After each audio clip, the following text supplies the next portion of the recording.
Et bonjour à tous, j'espère que vous allez bien. Donc on se retrouve aujourd'hui pour une plantation qui est assez simple à faire, qui ne demande pas trop d'entretien.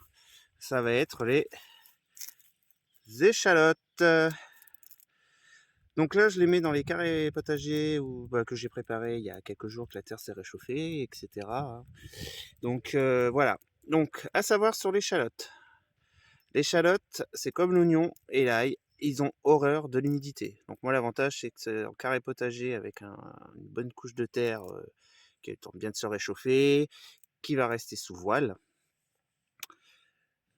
Donc pas de souci, je l'avais fait l'année dernière comme ça, je les avais juste plantées un petit peu plus tard l'année dernière. Donc ce sont des échalotes, que je vous dise pas n'importe quoi, des mycores. Voilà. Alors l'échalote, ça c'est le haut de l'échalote, et ça c'est le côté racinaire. Donc l'échalote, vous allez l'enterrer et laisser la tête un petit peu dépassée. Si votre terrain est humide, surtout, et que vous avez un terrain qui reste trop longtemps humide, même dès qu'il y a une pluie, etc., vous pouvez faire des petites buttes et les planter sur les petites buttes. Comme je vous dis, moi je n'ai pas besoin dans le sens que bon, c'est dans un carré, c'est assez protégé, ça va être protégé de l'humidité, etc. Donc j'ai pas trop besoin de les faire en butte. Ce qui va se passer, donc l'échalote, vous devez les planter entre bulbes. Il faut qu'il y ait une distance entre 12 et 15 cm.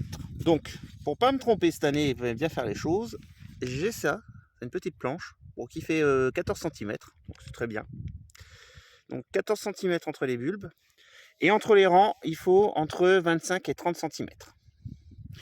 Ce que je vais faire du coup, moi, c'est que je vais prendre mon plantoir. Je vais vous montrer. Alors, je vais vous déplacer un petit peu pour que vous voyez bien. Voilà. Donc, je mets par rapport à ma dernière échalote que j'ai plantée. Hop, on va dire que ça vient à peu près là. Tac.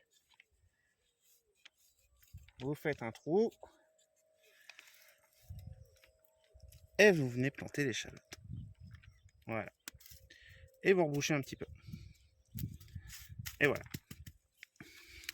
Voilà ce que ça donne. J'en ai déjà fait une ou deux avant.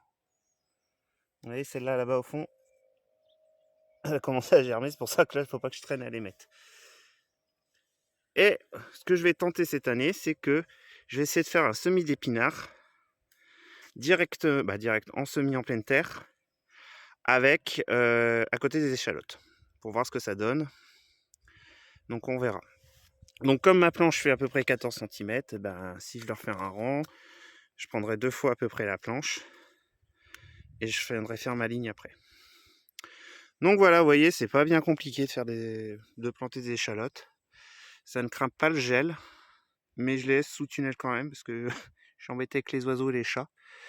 Donc voilà. Allez, sur ce, je vous souhaite une bonne journée à tous.